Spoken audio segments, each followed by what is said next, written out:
ఇటీవల వర్గీకరణ పోరాటంలో విజయం సాధించినాం అని చెప్తున్న తెలంగాణ ఆంధ్ర ముఖ్యమంత్రులకు ఒక విజ్ఞప్తి. మరి మాలలు ఓట్లేదా బీజేపీకి, కాంగ్రెస్కు, టీఆర్ఎస్కు, బీజేపీకి? ఒక్కసారి ఆలోచించవలసిన అవసరం ఉన్నది. మరి మాల జాతి ఈ దేశంలో ఉండద్దా, గ్రామాలలో ఉండద్దా? ఒక్కసారి ఆలోచించవలసిన అవసరం ఉన్నది.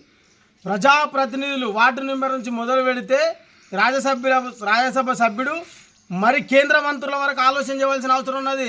మాల ఎంపీలారా, ఎమ్మెల్యేలారా, రాజ్యసభ సభ్యులారా, ఒక్కసారి మీ సీము రక్తం లేదా? ఎందుకు వర్గీకరణ రావాల్సిన అవసరం వచ్చిందో మీరు ఆలోచించవలసిన అవసరం ఉంది. అదే రకంగా అటెండర్ నుంచి మొదలు పెడితే ఐఏఎస్, ఐపీఎస్ క్యాడర్కి సంబంధించిన అధికారులు నిద్రమత్తులోకి వెళ్ళి ఎప్పుడు మేలుకుంటారు? మాల జాతి చనిపోయిన తర్వాత మేలుకుంటారా? మాల జాతిలో మీరు పుట్టలేదా? రిజర్వేషన్లు అనుభవిస్తలేరా? మీరు మాలలు గారా అని చెప్పి ప్రశ్నించ